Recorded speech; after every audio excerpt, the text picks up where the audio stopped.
আল্লাহ পাক বলেন যারা এইভাবে করে আমার কালাম পড়বে, তেলাওয়াত করবে, উলাইকা ইউমিনুনা বি, এরাই আমার কোরআনে বিশ্বাসী।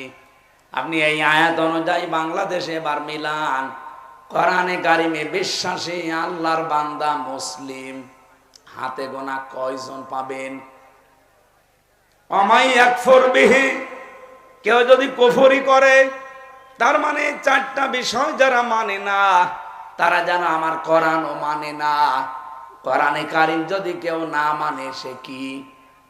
কাফির। বলেন বলেন, পুরা কোরআন শরীফ না, কেউ যদি কোরআনের একটা আয়াত না, একটা শব্দ না, একটা অক্ষরও যদি বলে যে মানি না, একবারেই ফতোয়া সে কাফের।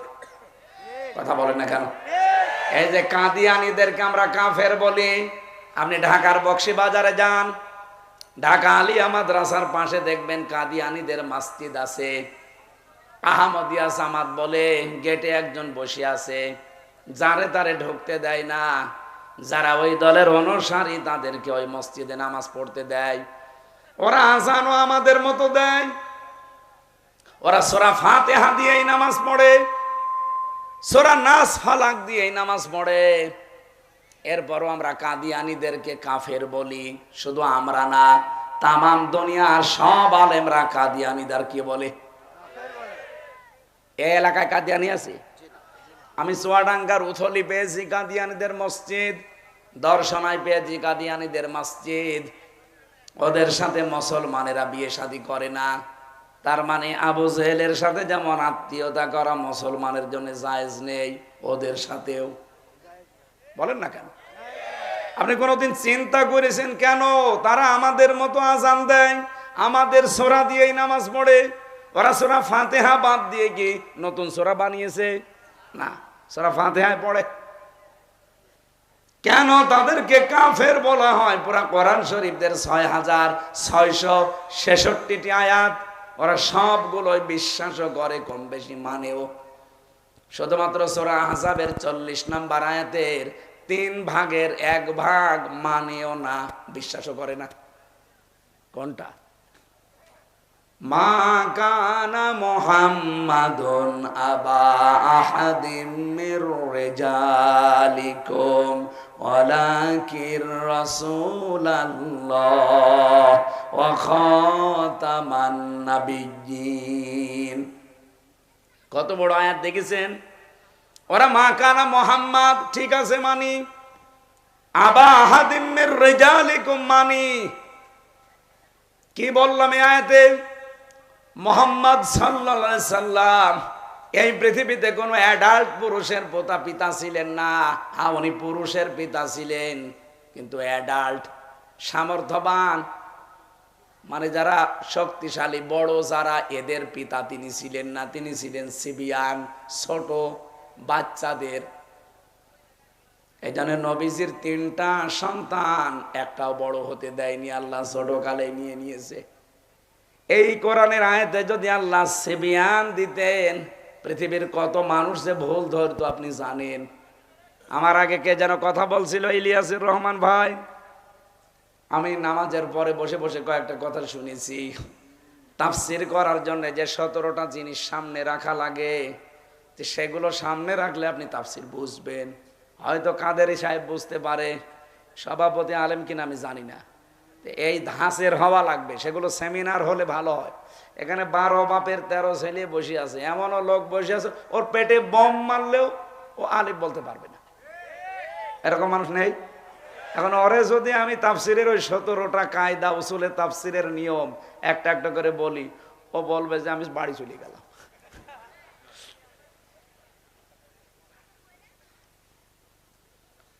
এক ছেলে এসে বই খাতা সব নিয়ে হেড স্যারের কাছে বলছে, স্যার হয় ছুটি দেন, না আমি গেলাম। হেড স্যার বলছে, এদিকে যে পজিশনে তুই দাঁড়িয়ে আছিস, বই খাতা ব্যাগ নিয়ে, তোরে ছুটি দিলেও তুই চলে যাবি, না দিলেও তুই পালাবি। তোর রোল নাম্বার কত? বলছে স্যার 82। ক্লাসে ছেলে মেয়ে কয়টা? 82টা। 82টা ছেলে মেয়ে, ওর রোল নাম্বার 82। ও খুব ভালো ছাত্র, ওর জীবনের কোনো উদ্দেশ্য আছে, কোনো এম আছে? কোনো টার্গেট আছে, ওখানে আসে মা বাবার ভয়ে আবার পালিয়ে চলে যায়। তা আপনাদের অবস্থা কি এইরকম হবে বলেন? আমার দাদা, আমি জেলে থাকতে উনি মারা গেছে। আফসোস হয় না, আমি বাংলায় বলছি, আফসোস আমার হয় না, কারণ আওয়ামী লীগ তো, আফসোস করে কি করব। এখন উনি আমার ছোটবেলায় গল্প শোনাতেন, গল্পের ভেতরে বা শিক্ষা থাকতো। মুরব্বী মানুষ তো, সেকালের মানুষ। মাঝে মাঝে বলতো যে একজন ছেলে এসে কাঁদতেছে বাবার কাছে, এই কি হয়েছে? বলছে পরীক্ষার রেজাল্ট দিয়েছে। রেজাল্ট দিয়েছে, কান্নার কি আছে? তুই পাস করেছিস না ফেল করেছিস? কথা বলে না। আবার কান্নাকাটি করে, যেই দিয়েছে থাপ্পড়, বলছে আব্বা ফেল করলে তো একটা কথা ছিল, ছিলাম 5-এ, নামিয়ে দিয়েছে 3। এখন আমারও 5-এ উঠতে আরো 2 বছর লাগবে। আমি কি এমনি কান্নাকাটি করছি? আমাদের এমন শ্রোতাও আছে এখানে, ও ছিল কিসে? 5-এ, মাহফিলের পরে নেমে যাবে কিসে? এইরকম কথা আমরা বলতে চাই না, ও আবার চলে যাবে উঠে না। আমি যতটুকু বলছি যেন সবাই বুঝতে পারে। বিশ্ববিদ্যালয়ে যখন ক্লাস নেয় স্যাররা, দেখতাম ওখানে সব এক ধাঁচের, তো 82 জন ছেলে মেয়ে সব এক ধাঁচের, সবার মেধা প্রায় সমান সমান।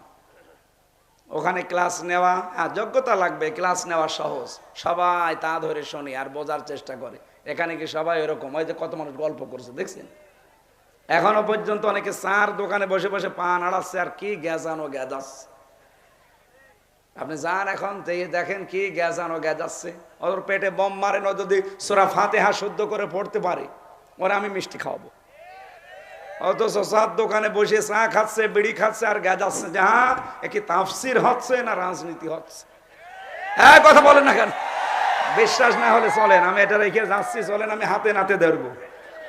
চলেন চার দোকানে চলেন, দেখেন কি কি গ্যাজানো। ওর মুখের কাছে মনে হচ্ছে মাওলানা ফেল, অথচ এশার নামাজও পড়েনি। কথা বলেন না কেন? তারা বিদুরের কথা, এশার নামাজও পড়েনি, আর সে ফতোয়া দিচ্ছে বসে বসে। আমার ভাইরা না, আমরা 5 থেকে 3 নামতে চাই না, আমরা তো 5-এ থাকলে আজকে 6-এ উঠতে চাই। কথা বলেন না কেন? কোরআনে কারিমের 4টা শর্ত যারা মানে না, আল্লাহ বলছেন ওরা আমার কোরআন বিশ্বাস করে না। এতটুকু বললে তো শেষ হয়ে যেত না। উলাইকা হুমুল খাসিরুন, এই মানুষগুলো ক্ষতিগ্রস্ত। বলেন নাউজুবিল্লাহ। এই জন্য আজকে যে ইবাদতটা এখানে এলাকার যুবকেরা প্রবাসীরা মিলে সাজিয়েছে, এই পৃথিবীতে যত ইবাদত আছে আফদালুল ইবাদা তিলাওয়াতুল কোরআন। হাদিস অনুযায়ী এটা এখন সর্বোত্তম ইবাদত চলছে। আমি বলেছিলাম 1 ঘন্টা কোরআনের আয়াত বোঝার চেষ্টা করেন, 500 রাকাত নফল নামাজের সওয়াব নিয়ে বাড়ি যেতে পারবেন। এটাকে আমি বানিয়ে বলেছিলাম। বলেন বলেন, নবীজির কথা না?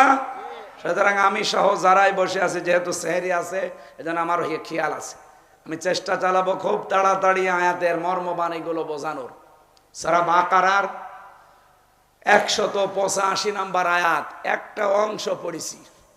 এই আয়াতটা প্রায় 6 ভাগ করলে যা হবে 1 ভাগ পড়েছি। আল্লাহ রাব্বুল আলামিন বলেন, ফামাং শাহিদা মিনকুমুশ শাহরা ফালিয়াসুম, তোমাদের ভেতরে কেউ যদি রোজা এই মাসটা পেয়ে যায়, সে যেন অবশ্যই রোজা রাখে। কেন? ওয়াং তাসুমু খায়রুল লাকুম, তোমাদের জন্য রোজা রাখলে ভালো হবে। ইন কুনতুম তা'লামুন, যদি তোমরা জানো। আয়াতটা নাজিল হয়েছে 1500 বছর আগে, অথচ 2017 সালে মাত্র, আজ থেকে খুব বেশি হলেও 7.5 বছর আগে। কত? 7 বছর 2 মাস আগে আয়াতটা নিয়ে গবেষণা চালিয়েছে জাপানের একজন বিজ্ঞানী, চিকিৎসা বিজ্ঞানী, নাম তার ইউশোনারি ওসামি। এ ছাতাদের নাম উচ্চারণ করাও কঠিন। কিরকম নাম দেখেছেন? ইউশোনারি ওসামি। আমার জহব্বা মব্বা ব্যাকা হয়ে যায় ঠোঁটমোট। উনি শরীর নিয়ে গবেষণা চালিয়ে নোবেল পুরস্কারও পেয়েছে 2017 সালে। এই যে আনতাসুমু খায়রুল লাকুম, রোজা রাখো ভালো হবে। কি ভালো হবে? উনি বলেন ইন কুনতুম তা'লামুন, যদি তোমরা এটা জানো বা বোঝো, তাহলে বোঝা দরকার। 3.5 হাত বডি দিয়েই তো মানুষ রোজা রাখে নাকি? কথা বলে না কেন? ইলিয়াস ভাই কই? কোনটা ইলিয়াস সাহেব? হ্যাঁ, উনি বলছিলেন না যে শরীরের রোজা আছে, হাতের রোজা আছে, মুখের রোজা আছে, লজ্জা স্থানের রোজা আছে, সব জায়গায় রোজা নেই? কথা বলেন না কেন? উনি যদি রোজা রেখে নিজের জায়েজ স্ত্রী ব্যবহার করেন লজ্জা স্থান দিয়ে, রোজা থাকবে আর শেষ। মুখ দিয়ে যদি গীবত করেন, রোজা হালকা হয়ে যাবে, ভেঙে যাবে। রোজা ভাঙার প্রায় 19টার উপরে কারণ পেয়েছি আমরা। আমরা অনেকে আন্দাজে শুধু উপবাস করে থাকি, না খেয়ে থাকি। না, রোজা রাখা লাগবে আল্লাহর বিধান এবং রাসূলের তরিকা অনুযায়ী। বিশ্বের 4,500 ধর্ম আছে, প্রত্যেক ধর্মে কম বেশি মানুষ রোজা রাখে, কিন্তু তাদের সিস্টেম আলাদা। কথা বুঝতেছেন? কুতিবা আলাইকুমুস সিয়াম, তোমাদের উপরে রোজা লিখে দিলাম। কামা কুতিবা আলাল্লাযিনা মিন ক্বাবলিকুম, যেমন লিখে দিয়েছিলাম তোমাদের পূর্বে যারা বিদায় নিয়েছে তাদের উপরেও। তার মানে রোজার এই বিধানটা শুধু আমাদের উপরে না, যত মানুষ এই দুনিয়া থেকে বিদায় নিয়েছে প্রত্যেক জাতির উপরেই ছিল। আর সিস্টেমটা কি ছিল? ইহুদিরাও রোজা রাখে, ওরা সেহরি করে না। খ্রিস্টানরাও রোজা রাখে, ওরা ইফতারি করে না। আপনি এই যে মুশরিক যারা আমাদের পাশের দাদা বাবুরা, এরাও রোজা রাখে, উপোস থাকে, এরা সেহরিও করে না, ইফতারিও করে না। আমাদের নবী মুহাম্মদ রাসূলুল্লাহ যে রোজা রেখে দেখিয়েছেন, শুধু দেখাননি, তিনি বলেছেন যে তোমরা সেহরি করবা, কারণ এর ভেতরে বরকত আছে। লিসাইমি ফারহাতান, ফারহাতুন ইনদা ফিতরিহি ওয়া ফারহাতুন ইনদা লিকাই রাব্বিহি, তোমরা ইফতারি করো, কারণ দুনিয়াতে রোজাদারের জন্য 2টা খুশির সংবাদ। এই ফিতরাতুন ফিতরিহি শব্দের 2টা অর্থ আছে। 1 নম্বরে যখন ইফতারি করে ওই সময় একটা আনন্দ, 2 নম্বরে যখন ঈদের নামাজ পড়ে বাড়ি যায় তখন মনে হয় তার মা তাকে এই মাত্র প্রসব করেছে, তখন একটা আনন্দ, গোনা নেই। 2 নম্বরে ইনদা লিকাই রাব্বিহি, কিয়ামতের দিন যখন রায়ান নামক দরজা দিয়ে আমাদেরকে আল্লাহ প্রবেশ করিয়ে তার দিদার দিয়ে ধন্য করবেন। কোরআনে কারীম জানিয়েছে ইয়াউমা নাহশুরুল মুত্তাকিনা ইলার রহমানি ওয়াফদা। সূরা মরিয়মের 85 নম্বর আয়াতে আছে, 16 নম্বর পারার 10 নম্বর পৃষ্ঠার 9 নম্বর লাইনে আছে। রব্বুল আলামিন বলেন, সেদিন আমি হাজির করব আমার মুত্তাকিদেরকে রহমানের দরবারে। কিভাবে? ওয়াফদা। ওয়াফদা মানে অতিথি রূপে, মেহমান রূপে। তাহলে রোজাদার যারা তাকওয়া অর্জন করে, এই মানুষগুলোকে আল্লাহর দরবারে আল্লাহ অতিথি হিসাবে নিয়ে যাবে। যেমনে সেমনে দিয়ে নিয়ে যাবে না, যাবে রায়আন নামক দরজা দিয়ে। বলেন সুবহানাল্লাহ। এর পরের আয়াতে দেখেন, অনাসুকুল মুজরিমিনা ইলা জাহান্নামা ওয়িরদা, আর যারা পাপিষ্ঠ এই মানুষগুলোকে আমি আল্লাহ জাহান্নামে হাঁকিয়ে নিয়ে যাব। 2টা অর্থ আছে ওয়িরদার। 1 নম্বরে ওয়িরদা মানে তৃষ্ণার্থ, 2 নম্বরে ওয়িরদা মানে ক্ষুধার্ত। ক্ষুধার্ত এবং তৃষ্ণার্ত অবস্থায় তারা জাহান্নামে নিয়ে যাব হাঁকিয়ে। দুনিয়ায় বহু মানুষকে আমরা বলতে শুনি, অত পাগল শামসুদ্দিন যে ভাত থাকতে রোজা করবে। কথা বলে না কেন? এই যে যারা খাবারের বড়াই করেন, যে ঘরে চাল থাকতে ভাত থাকতে আমি রোজা করবো, মানে আমি কি না খেয়ে আছি, এইটা বোঝানোর জন্যই তো আল্লাহ রোজা দিয়েছেন। পৃথিবীর বহু গরিব মানুষ আছে, এরা না খেয়েও রাত পার করে, দিন পার করে। এই যে গরিব মানুষের না খেয়ে থাকলে কি কষ্ট হয়, এইটা অনুধাবনের জন্যই কিন্তু আল্লাহ রোজা দিয়েছেন। যারা এ মাসেও রোজা রাখে না, উদর পূর্ণ করে খায়, পূর্তি করে খায়, এদেরকে আল্লাহ কিয়ামতে ক্ষুধার্ত তৃষ্ণার্ত রাখবে এবং ধাক্কা দিতে দিতে অনাসুক মানে ধাক্কা দিতে দিতে জাহান্নামে নিয়ে যাবে। এই বিজ্ঞানী তথ্যটা পেয়েছে যে 4,500 ধর্মের বিভিন্ন ধর্মের গ্রন্থ তো আমি দেখেছি, মানুষের এই শরীরের ভেতরে প্রায় 2 কোটি ন্যাচারাল কোষ আছে। এখানে যদি কোনো ডাক্তার থাকেন দেখেন, 2 কোটি ন্যাচারাল কোষ দিয়েছেন আল্লাহ শরীরে। 5.5 কেজি রক্ত আছে আমাদের শরীরে। আমাদের মাথার ভেতরে আছে সামনে ফ্রন্টাল লব, এরপরে প্যারাইটাল লব, এরপরে অক্সিপিটাল লব, এরপরে টেম্পোরাল লব, এরপর আছে মোটর কর্টেক্স, এরপর আছে সেন্সরি কর্টেক্স, এরপর আছে লব। 70,000 জিনিস মাথার ভেতরে পাবেন। এত তার এই মাথা থেকে পুরা শরীরে জোড়া দেওয়া আছে। আপনি শুধু চামড়া খুলে ফেলে দেন, দেখেন মনে আবার ইঞ্জিনিয়ারিং কায়দায় সেট করা। আল্লাহ এত বড় ইঞ্জিনিয়ার। এখানে যদি কম্পিউটার ভেড়াতেন, এটা না ভেড়িয়ে আপনাকে আমি হাতে কলমে দেখাতে পারতাম, আপনার ঈমান আরো বেড়ে যেত। এই বিজ্ঞানী চিন্তা করছে কোষগুলো কি কাজের দেখি। শরীরের ভেতরে প্রায় 2 কোটি তিনি কোষ পেয়েছেন। আর এই যে একাধারে যারা 12 মাস খেতেই থাকে, এগুলো দিয়ে আরো কিছু অতিরিক্ত কোষ তৈরি হয়।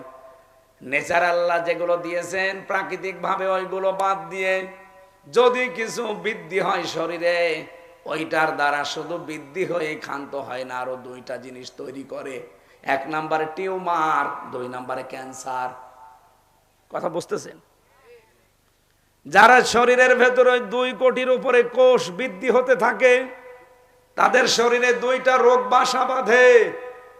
1 নম্বরে রক্তের ভেতরে 5 প্রকার ক্যান্সারের 1 প্রকার দেখা দেবে। আমি নিজে পেয়েছি তামিলনাড়ুতে, যে ভারতে, ওই যে ভেলোর হাসপাতালে গিয়েছিলাম, ওই লোকটার 5 প্রকার ক্যান্সারের একটা ধরা পড়েছে। খ্রিস্টান ডাক্তারের সাথে কথা বলছিলাম, উনি আমারে বলছিল যে এই যে এনার ক্যান্সারটা হয়েছে রক্তের ভেতরে এই কোষগুলো বৃদ্ধি হওয়ার কারণে। 2 নম্বরে আপনার টিউমার হবে। আপনি দেখেন কারো শরীরের ভেতরে হয়তো টিউমার ভেসে ওঠে, যে আমার একটা হয়েছে, এটা ভেসে উঠেছে। অনেকের ভেসে ওঠে না, ভেতরেই থাকে। তাহলে এই কোষগুলোকে আপনি কন্ট্রোলে রাখা লাগবে। এই ওসামি, এই বিজ্ঞানী প্রমাণ করছে যদি এটা আপনাকে কন্ট্রোলে রাখতে হয়, বছরে কমপক্ষে 30 দিন একাধারে 12 থেকে 14 ঘন্টা, 30 দিন দিনের বেলা যদি কেউ না খেয়ে থাকতে পারে, তাহলে যে আসল কোষ আছে ও খাবার খুঁজতে থাকে। সারাদিন যেহেতু পেটে খাবার নেই, ও খাবে কি? ওই আশপাশে যে কোষগুলো বৃদ্ধি হতে থাকে, তখন ওটা একটা একটা করে ধরে ধরে খায়।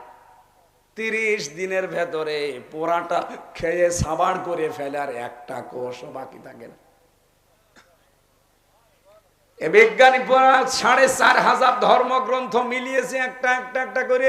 ওকে এমনি নোবেল দেয়নি, দিয়েছে এই কারণে। কোন ধর্মীয় গ্রন্থে তথ্যটা পাইনি। সর্বশেষ দেখছে কোরআনে কারিমের সূরা বাকারার 184 নাম্বার আয়াতে আমার আল্লাহ এই তথ্য 1,500 বছর আগে দিয়েছেন। আপনি সুস্থ থাকতে চাইলে রোজা রাখা লাগবে। এই জন্য ফালিয়া সমহ আল্লাহ তাকিদ দিয়ে বলেছেন, তোমাদের ভেতরে কেউ যদি রোজার মাস পেয়ে যায়, মাস্ট বি তাকে রোজা রাখাই লাগবে। এ ঘোষণা কার? এই জন্য যেহেতু শুরু হচ্ছে আজকে থেকে, নিয়ামতের শুকরিয়া আদায় করেন। কত মানুষ গত বছরে এই দিনে রোজা রাখা ধরছিল, কিন্তু এখন রোজা রাখা দূরের কথা, কব্বরে চলে গেছে। কথা বলে না কেন? আমরাও চলে যেতে পারতাম না। ওটা কবরের হিসাব তো বাদ দিলাম। যে দুনিয়ায় আপনি সুস্থ থাকতে চাইলে রোজার বিকল্প এই পৃথিবীতে আল্লাহর আর কোনো বিধান নেই। ইলিয়াস ভাইয়ের শেষের কথা ছিল এই যে দুনিয়ায় যত বিধান আল্লাহ নাজিল করেছেন জিবরাইলকে দিয়ে, আর নামাজ আর রোজা, এই 2টা বিধান আমার আল্লাহ নবীকে আরো সে নিয়ে লিখে দিয়েছেন। 50 ওয়াক্ত নামাজ দিয়েছিলেন, 6 মাস একাধারে রোজা দিয়েছিলেন। নবীজি তো আনন্দে ছিলেন যে অনেক পেয়েছি। হঠাৎ নবী মুসার সাথে দেখা 6ষ্ঠ আসমানে, ডাক দিয়ে বলে আল্লাহ কি দিয়েছে আপনাকে? 6 মাস রোজা, 50 ওয়াক্ত নামাজ। মুসা নবী বললেন, দেখেন আপনার চাইতে কিন্তু আমার অভিজ্ঞতা বেশি, আপনার উম্মত পারবে না, যান আল্লাহকে বলেন কমাতে। রব্বুল আলামিনকে গিয়ে বলে, হে মালিক, আমি কিন্তু আসতে চাইনি, তোমার নবী মুসা আমারে পাঠিয়েছে। তুমি আমার নামাজটা আর রোজাটা একটু কমিয়ে দাও। আল্লাহ পাক বলেন ঠিক আছে যান, 10 ওয়াক্ত কমিয়ে দিলাম। বারবার এভাবে আসে আর যায়, কমাতে কমাতে শেষে আছে মাত্র আর 5 ওয়াক্ত আর 1 মাস রোজা। 5 বার ফেরত দিয়েছে। কত ওয়াক্ত কমিয়েছে? 45 ওয়াক্ত। আর 5 মাস কমিয়ে ফেলেছে। মুসা নবী বলে, হে রাসূল আপনি আরেকবার যান, আরেকটু কমান। আমার মনে হয় আরেকবার গেলে ভালো হইতো। বিশ্বনবী বলেন না, আমি আর যেতে পারবো না, আমার লজ্জা করে। আল্লাহ বারবার আমারে দিতে চায় আর আপনি আমারে ফেরত পাঠান। আমার উম্মত যা করে করবে, আমি দেখবো, আমি আর যাব না। সঙ্গে সঙ্গে জিবরাইল এসে বলে, হে রাসূল দাঁড়ান। আল্লাহ কিন্তু লিখেই দিয়েছিল 50 ওয়াক্ত নামাজ আর 6 মাস রোজা। আর আল্লাহ একবার যেটা লিখে দেয় ওটা বারবার পরিবর্তন হয়। বলেন বলেন, লা মুবাদদিলা লিকালিমাতিহি ওয়া হুয়াস সামিউল আলিম। সূরা আনামের 115 নম্বর আয়াতের শেষের দিকে আছে, আল্লাহ পাক বলেন আমি যেটা আমার কালামে লিখে দিয়েছি ওর কোনো রদ বদল বলেন না কেন, কিয়ামত পর্যন্ত ওইভাবেই থাকবে। আমি যেহেতু 50 ওয়াক্ত দিয়েছিলাম, 6 মাস দিয়েছিলাম, শুধু আপনার কনসিডারের কারণে আমি কমিয়ে দিয়েছি। তা আমি যা রায় দিয়েছি ওইটাই ফাইনাল। উম্মতদেরকে জানাবেন যদি তারা সত্যি 1 মাসও হক আদায় করে রোজা রাখতে পারে আর 5 ওয়াক্ত নামাজও যদি গুরুত্ব দিয়ে পড়তে পারে, আমি আল্লাহ ঘোষণা দিয়ে দিলাম 50 ওয়াক্ত নামাজ 6 মাস রোজা রাখার সওয়াব দিয়ে দেব। আল্লাহর কথা কোন নড়ন চড়ন, পরিবর্তন পরিবর্ধন আরো জোরে। কিন্তু বাংলাদেশে বহু মানুষের রায় পর্যন্ত পরিবর্তন পরিবর্ধন হয়ে যাচ্ছে। এই যে এটিএম আনসারুল ইসলামের রায় আপনারা দেখেছেন পাল্টিয়ে গেছে। এখন যারা দায়িত্বে আছে বিচারপতির, ওরা বলছে না মঞ্জুর করলাম, রিভিউ করতে পারেন, আপনারা আবার মামলা তুলতে পারেন। তার মানে এটার দ্বারা বোঝা যায় আগে যারা রায় দিয়েছিল এটা ভ্রান্ত এবং পথভ্রষ্ট, ন্যায়ভ্রষ্ট, মিথ্যা রায়। এক কথা বলেন না কেন? আপনি একবার রায় দিয়ে দিলে ওটা তো নড়ন চড়নের কথা না। হাকিম নড়বে, হুকুম নড়বে না। আর আমাদের হাকিমও নড়ে, হুকুমও নড়ে। এটা এখন প্রশ্নবিদ্ধ। শুধু বাংলাদেশে না, আন্তর্জাতিক ভাবে 257টা রাষ্ট্র দুনিয়ায় কি কথা আসতেছে আপনি দেখতেছেন। তার মানে এর আগে যতগুলো মানুষকে ফাঁসির রায় দিয়ে মারা হয়েছে সবগুলো মিথ্যা, সবগুলো বানানো। আর শুধু হাসিনার হিংসার কারণে, ওনার হিংসায় যারা পড়েছে তার জীবনে জেলে পুড়ে সরকার হয়ে গেছে। আমার মতো ছোট মানুষও পড়েছিল 3 বছর শেষ। আমি কি বানিয়ে বলছি? আমি তো ভিকটিম নিজে আমি দেখেছি। ওই আয়না ঘরে আমিও ছিলাম 10 দিন মাটির নিচে, আমিও জানি যে কি অবস্থা ওখানে। আমি তো মিনিটা ছিলাম, বিগটা আরো কঠিন। ওই যে ব্যারিস্টার আরমান মীর কাশেম আলী সাহেবের ছেলে ছিল 8 বছর, বিগটায় চোখ বেঁধে ফেলে রাখতো ওনারে। এরকম চেয়ার দেয় দেখেছি। আমার আগে একজনকে নিয়ে গেল, যে কি চিল্লাচ্ছে, কি গো এত চিল্লাই। পরে শুনলাম এসে আমারে বলছে ভাই আমার এইভাবে বেঁধে রেখেছিল চেয়ারে, হাতের সাথে পায়ের সাথে বেল লাগিয়ে দিল, গলার সাথে একটা বেল লাগিয়ে দিল, উপর দিয়ে একটা কালো কাপড় পরিয়ে দিল, একটা চেয়ারে বসিয়ে সুইচ টিপ দিল, 1 মিনিটে ঘুরতে লাগলো। পরে আমারে বলছে 1 মিনিটে 120 বার ঘুরেছে। আমি যে কয়টা জিনিসের নাম বললাম মাথার ভেতরে কোন খুব সূক্ষ্ম জিনিস, আপনি কম্পিউটারে দেখবেন। এই যে ফ্রন্টাল লব, অক্সিপিটাল লব, প্যারাইটাল লব, এটা কত সূক্ষ্ম জিনিস। 1 মিনিটে 120 বার ঘুরলে কি অবস্থা হতে পারে নিজে একটু ঘুরিয়ে দেখেন। 1 মিনিটে যদি 120 বার হয়, সেকেন্ডে কয়বার? সেকেন্ডে 2 বার। চিন্তা করতে পারেন কি অবস্থার তৈরি হয়। 1 মিনিট পরে মনে হবে আমি 4-5টা দুনিয়া দেখতে পাচ্ছি। এতটুকু যদি শেষ করে দিত না, আমি নিজে তো দেখেছি, আমার আগে উনি বলছিল, ওনার বাড়ি চট্টগ্রাম, যে ভাই এমন একটা মেশিন নিয়ে আসলো, মেশিন আমিও দেখেছিলাম। আমারে বলছো হুজুর এইটা দিয়ে আমরা নখ তুলি, এভাবে হাত তো বাঁধা, পা বাঁধা, এমন সাইজ করে দেওয়া মেশিন, শুধু এসে এই জায়গায় ধরবে আর একটা টিপ দেবে, একবারে নখগুলো সব খুলে চলে যাবে। আরে ভাই শুধু নখ খুলে গেলে তো হয়, ওর ওপর আবার লবণ ছিটিয়ে দেয়। অত সহজ শুনতে যেমন মনে হচ্ছে, আর আমি নিজে ফেস করে এসেছি, আমার এখন ভাবতেই ভয় লাগে। অথচ 3টা বছর আমার এরকম পার হয়ে গেল। কত মানুষকে 8 বছর, 10 বছর, 14 বছর পার হয়ে যাচ্ছে। 1.5-2 মিনিট সময় দিত ওদেরকে টয়লেট করার জন্য, মাত্র 1.5-2 মিনিট। মাওলানা ফখরুল ভাই আমার সাথে ছিল, উনি বলছিল হামজা ভাই আমার পায়ের ভেতরে এভাবে হাত দিয়েছে, এইভাবে দিয়ে সামনে লোহার ব্যারিকেডের সাথে হাতে হ্যান্ডকাপ লাগিয়ে দিয়েছে। 24 ঘন্টা এভাবে বসে থাকতাম। মানুষ যে শুয়ে থাকে এটা যে কত বড় নিয়ামত এখন আমি টের পাচ্ছি।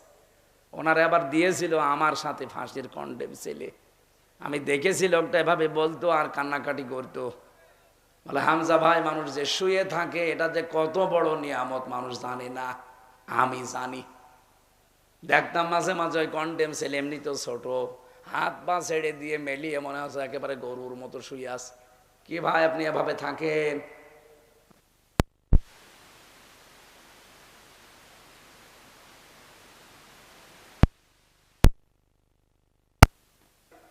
আমার এই পিঠের নীল দাঁড়া যেটা, এটা ব্যথা হয়ে গেছে। সকালে কটা পচা ছোলা দিয়ে যেত, আর দুপুরবেলা 1 মুঠ ভাত দিত, তাও মনে হচ্ছে কেউ মাখিয়ে দিয়েছে। পায়ের সাথে আবার চেন বাঁধা। আপনি ভাবতে পারেন এই কঠিন পরিস্থিতি পার করেছে, এখনো পর্যন্ত যারা জালেমদের সাফাই গান, আপনার কি বিবেকের ওপরে কুকুরে প্রসাব করেছে? আপনি টের পাচ্ছেন? আপনার বাবারে যদি ভাবে আয়না ঘরে 10 বছর আটক করে রাখতো, তখন আপনি টের পেতেন। কথা বলেন না কেন? এখনো পর্যন্ত অনেক জালেমের মুখে, চার দোকানে দেখেন আপনি, যে কত মানুষ গফাইগিরি করছে, কি হয়েছে বুবুর পালিয়ে যাওয়া লাগলো, কি হয়েছে তোমার সাথে তো হয়নি, আমার সাথে হয়েছে, আমি নিজে টের পেয়েছি। ওনার আন্ডারে যারাই পড়েছে ওনার রোশানলে তাকান। এই জন্য সুরঞ্জিত বাবু বলেছিল বাঘে ধরলে ছাড়ে, হাসিনা ধরলে যেই পড়েছে ওনার সেই শেষ। এই জন্য উনি যখন পালিয়েছে, ওনার দেওয়া রায় ও দেশে, এই দেশে যেন আর কার্যকর না হয়। কারণ এই 15.5 বছরে যত মিথ্যা মামলা, মিথ্যা সাক্ষী আমাদের জীবনটা নষ্ট করে দিয়েছে। আমারে নিয়ে গেল আমার গ্রামের বাড়ি হালসা, ওই যে পাটিকাবাড়ি ইউনিয়ন, পাটিকাবাড়ি ইউনিয়ন আমাদের ডাবিরা ভিটা গ্রামে বাড়ি। আমার বাড়ি থেকে নিয়ে গেল, আর পরের দিন পেপারে দিল যে ওনার আমরা চোড়হাঁস থেকে নিয়েছি। পুরাটা মিথ্যা কথা। এই যে মিথ্যা আরম্ভ হয়ে গেল, পুরা 3 বছর একাধারে মিথ্যার উপরে। অথচ ওই মামলাটা আমি এই যে আগস্টের 5 তারিখের পরে শুধু তুলতে দেরি, শুধু জামিন না একেবারে খারিজ করে দিয়েছে। আমি বলতেও গেলাম মাননীয় আদালত, এটা তো 3 বছর আপনার কাছে ছিল, তখন তো কিছু বললেন না, বললেন না এই মামলা কোনো জামিন নেই। এখন কিভাবে?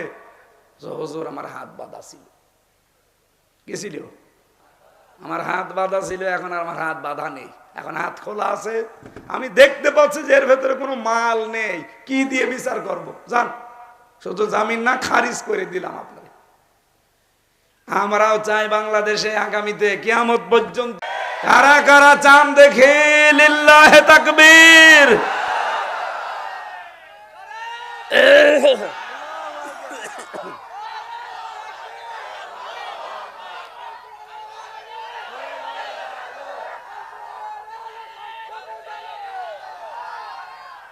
আলহামদুলিল্লাহ ভাই, আমি রমজানের শিক্ষা নিয়ে যে পর্যন্ত এসেছিলাম, যে রায় আল্লাহ রায় দিয়েছেন, তার নাই কোনো নড়ন চড়ন নেই, পরিবর্তন নেই। বাংলাদেশেও যদি এরকম রায় আমরা দিতে পারতাম, এখন আন্তর্জাতিক মহলে আপনি মুখ দেখাতে পারবেন? আপনার নামে তো সেই কি সুইজারল্যান্ডের হ্যাগে মামলা হবে আন্তর্জাতিক আদালতে, যে আপনি যা করেছেন সব হিংসা করে আর রাগের বশবর্তী হয়ে। অথচ যারাই দায়িত্বে থাকে, বাংলাদেশের 1628 জন মানুষ দায়িত্বে আছে, কয়জন? কথা বলেন। এরা প্রত্যেকেই দায়িত্ব নেওয়ার সময় এই শপথ বাক্য পাঠ করে যে আমরা হিংসা করে রাগের বশবর্তী হয়ে বা আবেগের বশবর্তী হয়ে কোনো কাজ করব না। এটা যদি করতো বাংলাদেশ জান্নাত হয়ে থাকতো, কিন্তু না, এটা হয় না। আর আগামী থেকে এরকম কোনো ভুলভাল রায় আমরা আর চাই না। যেহেতু এটিএম আজহারুল ইসলাম একজন নির্দোষ মানুষ, আমি 3 বছর তার সাথে ছিলাম। মানবতার জন্য, ইসলামের জন্য তার যে দরদ, এই জালেমদের রোশানলে পড়ে তার 13টা বছর জীবন থেকে নষ্ট হয়ে গেল। আমরা চাই এইরকম নিরপরাধ যারাই আছে সবাইকে যেন মুক্তি দেওয়া হয়। অনেক ভাইরা এখন দেখছি বলছে না, উনি সাজাপ্রাপ্ত, ওনাকে ছাড়া যাবে না। এই কথা যদি আপনি বলেন তাহলে তারেক জিয়া, সেও তো সাজাপ্রাপ্ত, তার 9 বছর সাজা ছিল। এই কথা বলছি না কেন? তারেক জিয়ার বউ 3 বছর সাজাপ্রাপ্ত, তারেক জিয়ার মা 6 বছর সাজাপ্রাপ্ত। তাদেরকে যদি খালাস দেওয়া যায়, বের করে দেওয়া যায়, মুক্তি দেওয়া যায়, তো এই মানুষটাকে দেওয়া যাবে না কেন? এই কথা বলেন না কেন? আপনি শুধু পক্ষপাতিত্ব করেন কোন কারণে? আপনার বিবেক নেই?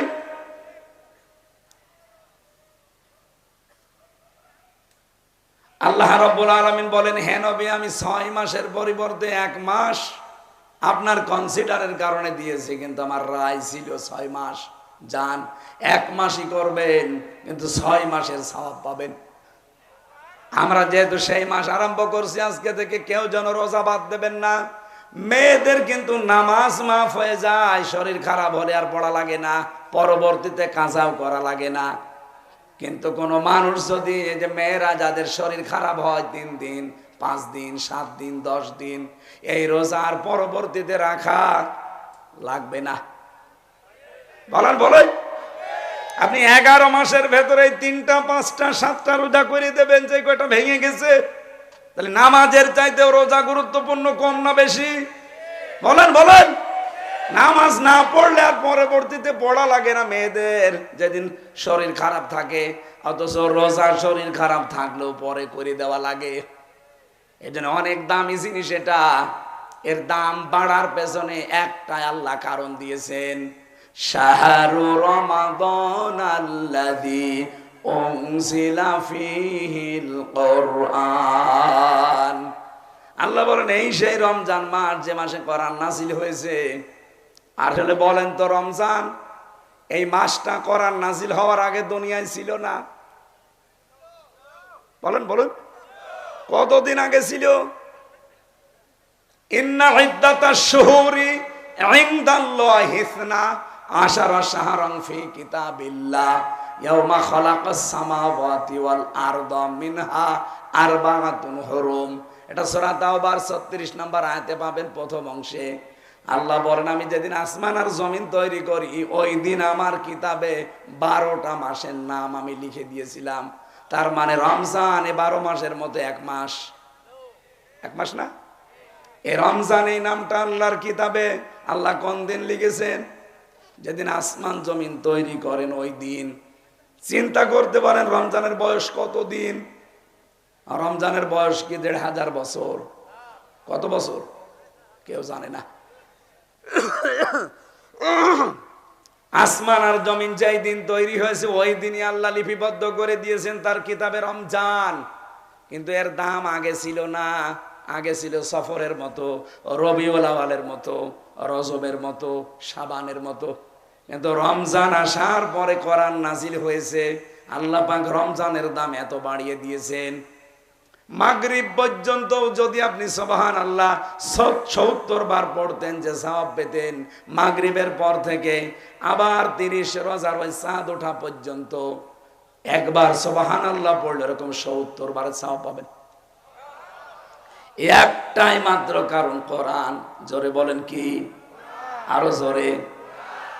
কোরআন নাজিল হওয়ার এই মাসে কোরআন আমাদের এখন সামনে, আমরা এর সাথে সম্পর্ক বাড়াতে চাই। আল্লাহ বলেন হুদাল লিন্নাস, এটা মানুষকে হেদায়েত দেওয়ার জন্য পাঠিয়েছি। গরু ছাগলকে হেদায়েত দেওয়ার জন্য কোরআন পাঠায়নি, বাজ্জিনাতিম মিনাল হুদা, স্পষ্ট দলিল আর প্রমাণের ভেতরে আছে পথ নির্দেশনা দেওয়ার জন্য। আল ফুরকান, সত্য মিথ্যা পার্থক্য করার নিয়ম কোরআনে আছে না নেই? সুতরাং রমজান পেয়েছেন, কোরআন আছে, বাকি জীবন হক আর বাতিল কোরআন দিয়ে পার্থক্য করে চালাতে পারেননি, আপনার মতো কপাল পোড়া দুনিয়া আর কেউ নেই। সুতরাং আমরা যেহেতু পেয়ে গেছি রমজান, কোরআনও আছে, এখন থেকে পড়া কোরআনটা মাতৃভাষায় হলেও এই 1 মাসের ভেতরে পড়ে ফেলবেন, যেভাবেই হোক পড়ে। আপনি দেখবেন শিরিক বেদাত আপনাকে দিয়ে কেউ করাতে পারবে না। আমি জেলখানায় প্রায় 170 বারের উপরে পড়েছিলাম, কারণ 3 বছর কোনো কাজ নেই, তো 24 ঘন্টা তালা লাগানো। কিছু পড়তে চাইলে পড়তেও দিত না। একবার এক কারারক্ষীরে বললাম, ভাই সব সময় খালি তালা লাগিয়ে রাখেন, একটা বই নিয়ে এসে দিন, একটু পড়ি। ও বই দিয়েছে বঙ্গবন্ধুর আত্মজীবনী। এ বই কি পড়ব? পরের সপ্তাহে একটা বই নিয়ে এসে দিল, বঙ্গবন্ধুর ছেলেবেলা। আরে ভাই, আপনি কি আর বই পান না? পরের সপ্তাহে একটা বই নিয়ে এসেছে, বঙ্গবন্ধুর চীন সফর। সবই বঙ্গবল্টু, আর কিছু নেই। হুজুর, আপনি আমার বই আনতে বলবেন না। আপনি আমার নাম দেখেন না, আমার নাম আছে দেবদুলাল। ও নিয়ে আনবে না, নিয়ে আনবে কি? পরে একজন কারারক্ষী পেলাম, তার নাম আছে আশরাফুল। বললাম, ভাই আপনি তো মুসলমান, আগে যেটা ছিল তো মালায়ন, আপনার তো অন্তত ইমান আছে, একটা বই নিয়ে এসে দিতে পারেন না? আচ্ছা, কি লাগবে বলেন? তাফসির নিয়ে আসবেন। আল্লাহর ইশারা 2টা তাফসিরও বেছে বেছে নিয়ে এসেছে, ফি জিলালিল কোরআন আর তাফহিমুল কোরআন। আমি যেই 2টাকে সবচাইতে বেশি ভালোবাসি, আল্লাহর ইশারা ওই 2টাই নিয়ে এসেছে। এই জন্য 3টা বছরে একেবারে আয়নার মতো পরিষ্কার হয়ে গেছে কোরআন শরীফ আমাদের কাছে। আপনি খালি একটা বার রমজান একটু পুরাটা বাংলায় পড়ে দেখেন, আপনাকে দিয়ে আমি গ্যারান্টি দিচ্ছি শিরিক বেদাত কেউ করাতে পারবে না। শিরিক বেদাত করাতে গেলে আয়না সামনে চলে আসবে, এই এটা তো শিরিক, এটা তো বেদাত। আপনি যখন হক আর বাতিল পার্থক্য করে বাকি জীবনটা যদি চালাতে পারেন, আপনি সাকসেস। আল ফুরকান এই জন্য শেষের দিকে আছে। আল্লাহ রাব্বুল আলামিন কোরআনের সাথে সম্পর্ক তৈরি করে মা বোন যারা এসেছেন, আপনাদেরকে আহ্বান জানাচ্ছি, এই রমজানে শুধু মুরগির খাবার দেওয়া, শুধু ইফতারি করা, শুধু সেহরি বানানো নিয়ে ব্যস্ত থাকলে হবে না। এবাদতে কাটানো লাগবে, আর এবাদতের সর্বোত্তম মাধ্যম কোরআন। এই কথা বলেন না কেন? এখানে কোনো বয়স নেই, ছড়ি বড়ি সব, একেবারে বাচ্চা থেকে বৃদ্ধ পর্যন্ত, ছড়ি থেকে বুড়ি পর্যন্ত সবার একটাই কাজ, এই রমজানে যতটুকু সময় পান কোরআনের পেছনে শ্রম দেবেন। আর মুখে সব সময় রাখবেন লা হাওলা ওয়ালা কুওয়াতা ইল্লা বিল্লাহ। এটা সব সময়, না পাক থাকেন পাক থাকেন, অযু থাক না থাক, অসুবিধা নেই। যেখানে বসে আছেন 2 মিনিট সময় পান, পড়েন লা হাওলা ওয়ালা কুওয়াতা ইল্লা বিল্লাহ। আল্লাহ রাব্বুল আলামিন এই আয়াতটা আমাদের জীবনে যেন সেট করে দেন। রমজান মাস একবার পেয়েছেন, শুকরিয়া আদায় করেন। একবার যদি আপনি সঠিকভাবে পালন করতে পারেন, জীবনের অপরাধগুলো শুধু মাফ হবে না, পুরাটা আল্লাহ নেকি দিয়ে পাল্টিয়ে দেবে। ওয়ালা ইয়াহুদ্দু আলা তুআমিল মিসকিন, রব্বুল আলামিন বলেন, হে নবী, এতিম মিসকিনদের খাবার দেবে, তাদেরকে খাবার দেওয়ার জন্য উৎসাহ দেবে। অথচ বহু মানুষে আয়াতটা পড়ে এতিম মিসকিনের খবরও নেই, তাদের যে ব্যবস্থা করা লাগবে সেরকম কোনো কাজ কারবারেও নেই। আমি বোঝাতে পেরেছি? সুতরাং যতটুকু সে পড়বে ততটুকু সে মেনে চলবে, এটা 3 নাম্বার। 4 নাম্বারে, শুধু আমি নিজে মেনে জান্নাতে যাব না, আমার পরিবার, আমার সমাজ, আমার রাষ্ট্র যেন এটা মানতে পারে, সেই ব্যবস্থা করে দেওয়া লাগবে। আর আমরা ওইটা চাই। এই কথা বলেন না কেন?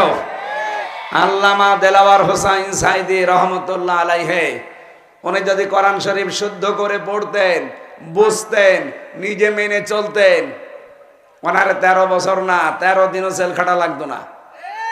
কিন্তু যেই বলেছে না আমি এটা মানাতে চাই বাংলাদেশের মানুষকে, তখন কিছু বাম আর রাম, বিশেষ করে দাদা বাবুরা রেগে গেছে।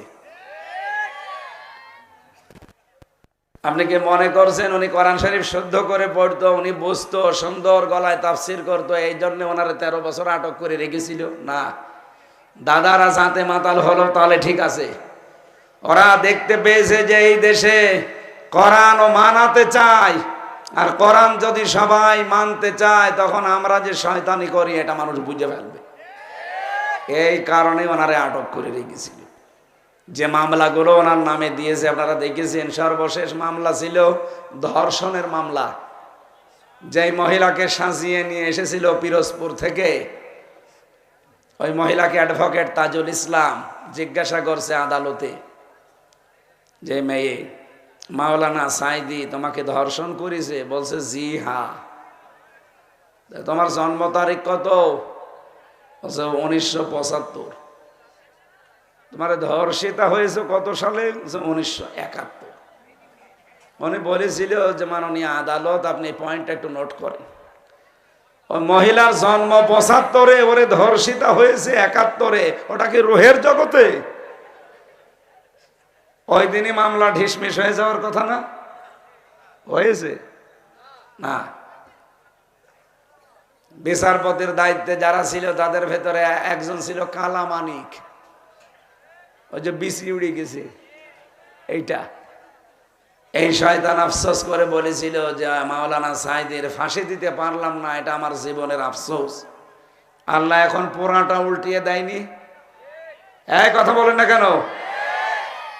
কলার পাতায় আল্লাহ শুইয়েছে তাকে, গলায় গামছা দিয়ে সিলেট থেকে টানতে টানতে নিয়ে এসেছে চোরের মতো। আর কত অপমান করবে আল্লাহ? এখনো যদি কেউ শিক্ষা না নেয়, আমার মনে হয় তার কপালে আর হেদায়েত বলে কিছু নেই। সুতরাং আমরাও যদি চাই যে না আমি শুধু মানবো না, আমি মানাবো, তখনই আমার পেছনে অনেক শত্রু লেগে যাবে। এই যে তেতুল হুজুর বলা হয়তো হেফাজত ইসলামের সাবেক আমির আল্লামা আহমেদ শফি রহমতুল্লাহ আলাই, ওনার নাম কি তেতুল হুজুর? এই কি আরম্ভ করেছে আপনারা? আমি কি করি আর এরা কি করে? এদের থামাতে যদি আমার গলা ভেঙে যায়। এই এদিকে আসেন, আসেন এদিকে আসেন। কানের নিচে এমন জোরে দুইটা দেবো না, বাপ বলে ফেলবেন একদম। শয়তানি করার জায়গা পাচ্ছে না। ওখানে দাঁড়িয়ে দেখে দেখে বসেন। কতগুলো মানুষ শুনতেছে দেখছেন না? আবার দাঁড়িয়ে আছে, এই লাঠি নিয়ে আসেন তো। জেলখানা জেলারের মতো না করলে বুখারী শরীফ দিতে হবে না, বাখারী শরীফ লাগবে। একজন যদি দাঁড়িয়ে থাকেন আপনার খবর আছে। আরে রাস্তাঘাটে যদি কেউ গল্প করে, বললাম না একটা কিছু হাতে নেন। এ জাতিরে কোরআন শরীফ দিয়ে বুখারী শরীফ দিয়ে হচ্ছে না তো। 54 বছর আল্লামা সাঈদী দাওয়াত দিয়েছে, কিছুই হয়নি। এদেরকে লাগবে কি? ওই দেখেন কারা দুইজন গল্প করছে দাঁড়িয়ে দাঁড়িয়ে। ওদের কি গল্প এত জরুরি? এই মাহফিলে তো না আসলে ভালো হইতো, আমার এতক্ষণ ঘুম হয়ে যেত। 10টা পার হয়ে গেছে। ভাই আপনাদের আমি হাতে পায়ে ধরে বলছি, এলাকায় আমি মনে হয় এর আগে আসিনি, বারবার বলছি, কয়েকবার হয়ে গেছে। আমি এক কথা বারবার বলি না, বাইরের জেলা হলে এতক্ষণ আগুন ধরিয়ে ফেলতাম, খালি নিজের জেলা বলে কিছু বলতে পারছি না। যারা আছেন সেখানে দাঁড়িয়ে, যদি দাঁড়িয়ে থাকতে ভালো লাগে দাঁড়িয়ে থাকেন, কিন্তু কথা বলবেন না। আর যারা বসতে ভালো লাগে এসে বসে পড়েন। সবার কপালে এ নিয়ামত আল্লাহ দেবে না। আল্লামা আহমেদ শফি হাজার হাজার আলেমের উস্তাজ, অথচ আপনাদের পাশের থানা কি যেন নাম, ভেড়ামারা, ওখানকার আল্লাহর এক অলি, আমি নাম নিতেও ঘৃণা লাগে এদের। উনি আহমেদ শফির নাম পাল্টিয়ে দিয়েছিল তেতুল হুজুর। এই লোকটার নাম কি বলেন তো? তেতুল হুজুর ছিল। এ সারাটা জীবন কোরআন পড়িয়েছে, ওর একটা শত্রু বাংলাদেশে ছিল না, কেউ চিনতও না। আহমেদ শফি বলে কেউ আছে আমরা কুষ্টিয়ার মানুষ জানতাম? বলেন বলেন। এই লোকটা সারা জীবন কোরআন পড়িয়েছে, ছাত্রদের হাদিস পড়িয়েছে, একটা শত্রু তার ছিল না। নিজে যতটুকু পেরেছে মেনেছে ব্যক্তিগত জীবনে, পারিবারিক জীবনে, একটা শত্রু ছিল। কিন্তু যখনই বলেছে না আমি এটা মানাতে চাই, রাসূলুল্লাহকে গালি দেবে মানে আমি কি মরে গেছি? যখন বলিছে আমি প্রতিবাদ জানানোর জন্য শাপলা চত্বরে আসলাম, তখনই নামই পাল্টিয়ে গেছি। কি হয়েছে? তেঁতুল। আর এই কথাগুলো যেখান থেকে সেখানে আসে না, দেখবেন এমন এমন বড় বড় মাথা থেকে এই কথাগুলো আসে। কওমি মাদ্রাসাকে ওরা বলে বিষ বৃক্ষ, আলেমদেরকে বলে তেঁতুল হুজুর। এরকম বহু মানুষের নাম ইতিপূর্বে ইহুদি আর খ্রিস্টান পাল্টিয়ে দিয়েছে। আপনারা জানেন, আমি বাইরের দেশগুলোতে যখন সফর করতাম, যেহেতু আকিস গ্রুপে ছিলাম, আমি ওদের খতিব, ওই হিসাবে ওরা বহু দেশে আমারে নিয়েছে। ওদের প্রায় 70টা দেশের উপরে পৃথিবীতে, 257টা রাষ্ট্র, বিভিন্ন দেশে ওদের ব্যবসা চলে। একটা ভিসা লাগিয়ে দিলে একবারে 27টা দেশে যাওয়া যায়। আর মালিক আমার সাথে নিজে থাকে। এই জন্য বিশ্বের বিভিন্ন দেশে আমারে নিয়ে ওনারা যখন কোরআনের কথা বলাতো, আমি দেখতাম ইহুদিদের সাথে মিশলে, ভাই আপনার নবীর নাম কি? ওনারে জিজ্ঞাসা করতাম ওনার ভাষা দিয়ে, জিজ্ঞাসা করতাম কোন ভাষায় কথা বলেন, প্রথমে ইংরেজিতে, এরপরে আরবি ভাষা ভাষী যদি হয় সে আরবিতে, এর বাংলা তো আমার জানাই আছে। ওনারে জিজ্ঞাসা করলাম যে আপনার নবীর নাম কি? ইহুদি যে লোকটা, উনি আমারে বলছে জোসেফ। জোসেফ মানে মুসা আলাইহিস সালাম। আমরা যারে মুসা নবী বলি, ওনারা তারে জোসেফ বলে। খ্রিস্টানদের সাথে দেখা হলে বললাম কি আপনাদের নবীর নাম কি? ওরা বলছে যিশু। যিশু মানে ঈসা আলাইহিস সালাম। ওরা ইব্রাহিম নবীর নাম পাল্টিয়ে দিয়েছে আব্রাহাম। ওরা দাউদ নবীর নাম পাল্টিয়ে দিয়েছে ডেভিড। আপনি দেখবেন ডেভিড বলে ডাকে। মেয়েদের নামও তারা পাল্টিয়ে পাল্টিয়ে দেখে, মরিয়মের, আসিয়ার, রহিমার, খাদিজাতুল কুবরার নামও পাল্টিয়ে দিয়েছে। এই সিস্টেম চলছিল বাংলাদেশেও। আপনি 15.5 বছরে দেখেন, শহীদ আল্লামা দেলাওয়ার হোসাইন সাইদি, তার নাম দিয়েছে পাল্টিয়ে দেল্লো শিকদার। আমি কি বেশি বললাম? ঠিক মানে 100 ভাগ ঠিক। আমি নিজে পিরোজপুরের বিভিন্ন থানাতে গেছি। আমাদের এলাকায় যেহেতু আল্লাহর ওলি, ঢুকতে দিত না আমারে। 2 জন আছে না, এই 2 জন পুরা আশপাশ যতগুলো জেলা আছে, এই জেলাতে আমার কথা বলা নিষেধ। এমনকি বাড়ি আমি যাওয়ার আগে দেখি 10 জন পুলিশ দিয়ে বসে আছে। কি আপনাদের কি? হুজুর আপনার পাহারা দেব। পাহারা ধরতে এসেছি। এখনো আসে, এখন আর ধরতে আসে না, এখন আসে নাস্তা খাওয়ার জন্য। যেহেতু আমার আশপাশ জেলায় আসতেই পারি না, এই 12-14টা জেলায়, এই জন্য আমার যাওয়া লাগতো সেই চট্টগ্রামে, কক্সবাজারে, পিরোজপুরে, ওই পটুয়াখালী। আমি পিরোজপুরে প্রায় জায়গায়, আমার এমন কোনো মনে হয় গ্রাম বাদ নেই যেখানে আমি অনুষ্ঠান করি নাই। প্রায় গ্রামে গ্রামে। একটা হিন্দুকে যদি জিজ্ঞাসা করে যে মাওলানা কেমন ছিল, ও বলে মাওলানা ছিল দেবতা। মানুষও বলে না, বলে দেবতা ছিল। অথচ তার নামটা পর্যন্ত, তার বাবার নাম এখনো কবরের উপরে লেখা আছে, মাওলানা ইউসুফ সাইদি। আমি আল্লামা সাইদির সার্টিফিকেট দিয়ে গেছিলাম, দাখিল পাশের, লেখা আছে দেলাওয়ার হোসেন। কে লেখা? দেলাওয়ার হোসাইন, এতটুকু লেখা আছে। আর আপনি তার নামটাই পাল্টিয়ে দিয়েছেন দেল্লো শিকদার। একটা কথা হলো, শহীদ আব্দুল কাদের মোল্লা ফরিদপুরের, কয়েকদিন আগে তার কবরে গিয়েছিলাম, সদরপুর থানায়, তার নামও পাল্টিয়ে দিয়েছে, কসাই কাদের দিয়েছে।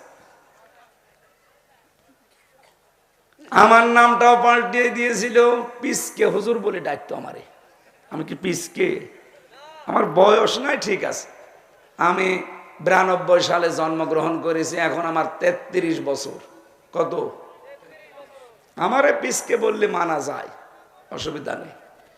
তাই বলে আপনি নাম ধরে না ডেকে, ওই যে বললাম যাদের ওনাদের নাম আমি নিতে চাই না, আমার ঘৃণা লাগে। ওনাদের কাছে আমি জেলখানায় 3 বছর থাকাকালীন আমার বংশ তো সব আবার ওই আল্লাহর ওলিকে নবী মানি। ওনারা গিয়েছে যে কয়বার যে আপনি আমাদের জেলার দায়িত্বে আছেন, এই অঞ্চলের অভিভাবক, ছেলেটা 3 বছর পড়ে আছে বিনা কারণে, আপনাদের একটা ইশারা হলেই তো ছেড়ে দেয়। ওরা বলেছে ও ওই পিসকে হুজুর, ও থাক ভেতরে, ও মরণ পর্যন্ত থাক। আল্লাহ এখন পুরা উল্টিয়ে দিয়েছে না? এখন জানতো ওনার বাড়ি পর্যন্ত, পায়খানার প্যান্ট পর্যন্ত মানুষ খুলে নিয়ে চলে গেছে। এই জন্য অহংকার করা ঠিক না কোনো বিষয় নিয়ে, কারণ অহংকার হচ্ছে আল্লাহর চাদর আর ইজার পায়জামা। কেউ যদি দুনিয়ায় কোনো বিষয় নিয়ে অহংকার করে, আল্লাহ বলেন আমি নিজে ওরে আষাঢ় দেই। আল্লাহ মনে হয় এই 15.5 বছরে পরে জালেমদের একটা আষাঢ় দিয়েছে। এই জন্য আমরা যেন এদের মতো না হই, আমাদের কোনো অহংকার যেন ভেতরে জায়গা না পায়। আল্লাহ তুমি আমাদের বাঁচাও, বলে না আমিন। এই যে নাম পাল্টানোর হেডিক, এটা ইহুদি আর খ্রিস্টানদের, এটা বাংলাদেশের অনেকে এটা গ্রহণ করেছিল। এখন আর কোনো নাম পরিবর্তন হবে না, নাম যেইটা আছে ওইটা থাকলে আপনার সমস্যা কি? কত সুন্দর নাম ছিল না বিমানবন্দরের, কি কি নাম ছিল? শহীদ জিয়া আন্তর্জাতিক বিমানবন্দর। এ লোকটার নাম শুনলে মানুষ আগে শহীদ বলে। আপনি দেখেছেন আজ পর্যন্ত কোনোদিন শহীদ বঙ্গবন্ধু শেখ মুজিব বলে কেউ? কেন বলে না? অথচ নাম শুনলে, আমি বিশ্বের বললাম না যতগুলো দেশে গেছি, শহীদ নাম শুনলে আগে জিয়ার নাম বলে, বলে শহীদ জিয়া। এই কারণে বলে, কারণ তার শাহাদত মনে হয় আল্লাহ কবুল করেছে। আমি কাবা শরীফের পাশে যে মসজিদে নামিরায় যায়, আরাফাতের ময়দানের পাশে 16 সালে হজে গিয়ে নিজে দেখলাম কাবার ইমাম খুতবা দিচ্ছে, শহীদ জিয়াউর রহমান এ নাম উচ্চারণ করে দোয়া করছে। চিন্তা করলাম আরবিতে যে কথাগুলো বলছিল এর বাংলা সামারাইজ হচ্ছে এইটা। হে আল্লাহ, যে লক্ষ লক্ষ মানুষের মাথার উপরে যে লোকটা নিম গাছ লাগিয়ে ছায়া দিল, তাকে তুমি রহমতের ছায়া দান করো। আরাফাতের ময়দানে দোয়া কবুল হবার সম্ভাবনা নেই? বলেন বলেন। দুনিয়ার ময়দানে যে 10 জায়গায় দোয়া কবুল হয়, তার 1 নম্বরে আরাফাতের ময়দান। আর সেখানে শুধু বাংলাদেশ, পৃথিবীর বিভিন্ন দেশের হাজিরা লক্ষ লক্ষ। আমি নিজে ওই নিম গাছের নিচে ছিলাম। ওটা জিয়া গাছ বলে ওই দেশে, সাজারাতু জিয়া, জিয়া ট্রি বলে ডাকে। এই গাছের নিচে যারা আশ্রয় নিল, এখনো নিচ্ছে, কাবার ইমাম খুতবা দিতে গিয়ে তার নামে দোয়া করছে শহীদ বলে। এমনি বলে কারণ শহীদ এই শব্দটা শুনতে যত সহজ মনে হচ্ছে, এ বিষয়টা অত সহজ না। যারা শহীদ হয় তাদেরকে আপনি যদি বলেন যে মরে গেছে, আপনার গুনাহ হবে। সূরা বাকারা 154 নম্বর আয়াত 54, ওয়ালা তাকুলু লিমা ইউকতালু ফি সাবিলিল্লাহি আমওয়াত। যারা শহীদ হয় কেউ যেন এই কথা না বলে যারা মরে গেছে, না, বালা হায়াউন, তারা জীবিত। ওয়ালাকিল্লা তাশউরুন, কিন্তু তোরা টের পাও না। তাই এরপরে মানুষ যেহেতু মুখের পরে ধারণা করতে পারে অন্তর দিয়ে, যেন অন্তরেও আল্লাহ নোটিশ দিয়েছেন, ওয়ালা তাহসাবান্নাল্লাযীনা কুতিলু ফি সাবিলিল্লাহি আমওয়াতা। সূরা আলে ইমরানের 169 নম্বর আয়াতের প্রথম অংশে আছে। আল্লাহ বলেন সাবধান, ধারণাও করবি না যে যারা শহীদ হয়েছে এরা মরে গেছে, না, বালা হায়াউন, বরং এরা জীবিত, ইনদা রাব্বিহিম ইয়ারযাকুন, তারা তাদের রবের কাছে রিজিক পাচ্ছে। সুবহানাল্লাহ বলতে পারেন না?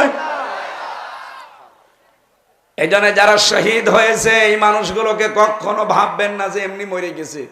ওদের এই জীবন থেকে আর এক জীবনে ওরা পরিবর্তন হয়ে চলে গেছে। এই ওরা জীবিত এবং আল্লাহ নিজে ওদেরকে খাওয়াচ্ছে। আমাদেরকেও জানা আল্লাহ আর যাই করুক শাহাদতের মরণ দান করেন।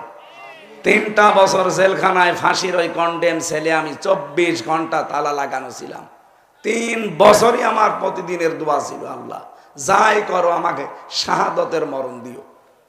হযরত ওমর সারা জীবন এই দোয়া করতেন, আল্লাহুম্মা ইন্নী আসআলুকা শাহাদাতান ফি সাবিলিক। হে আল্লাহ, আমি তোমার কাছে শাহাদতের মরণ চাই। আমরা চাই না? বলেন বলেন, আমরা চাই না? আরে ভাই, আপনি 1000 বছর বেঁচে থেকে কি করবেন? 1000 বছর বাঁচলেন, বিভিন্ন জমি জায়গা টাকা পয়সা বউ ছেলে মেয়ে হইল, কি হবে তারপরে? শাহাদতের মরণ যদি পান, কিয়ামত পর্যন্ত আপনি খেতেই থাকবেন। দুনিয়ার এই পচা খাবার না, আল্লাহর জান্নাতের খাবার আল্লাহ তাও নিজে খাওয়াবে। বলেন সুবহানাল্লাহ। এজন্য শহীদ যেখানে সেখানে লাগানো ঠিক না। আর এখানে আমরা অনেকে উচ্চারণ করিও না। কারণ শহীদ হওয়ার জন্য কিছু কোয়ালিটি লাগে।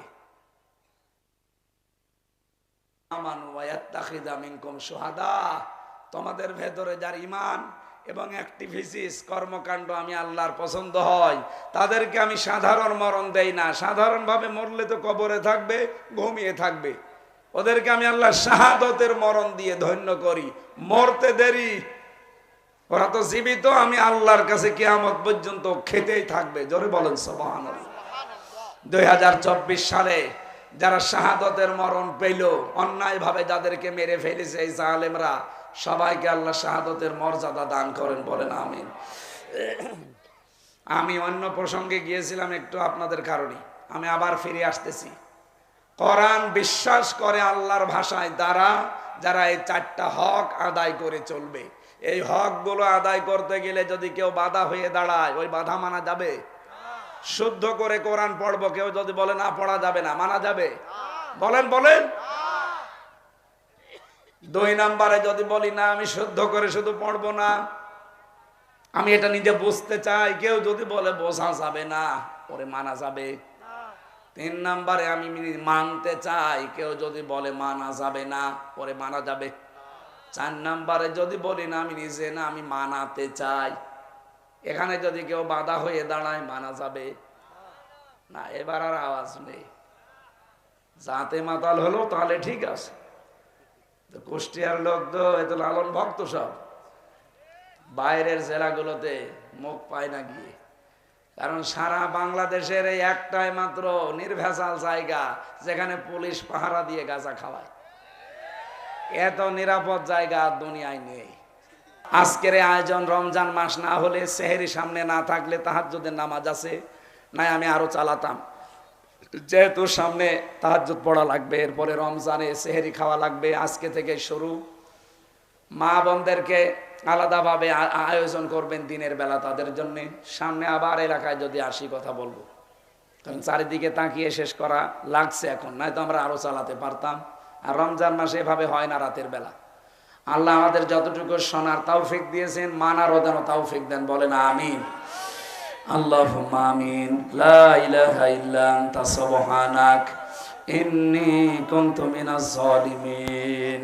এই মোনাজাতে হাত তোলেন, যারা দাঁড়িয়ে আছেন বসে তোলেন, বসেন জায়গা মতো বসে আল্লাহর কাছে। এই তো রমজান শুরু হয়ে গেছে, হাত ফেরত আসবে না ইনশাআল্লাহ।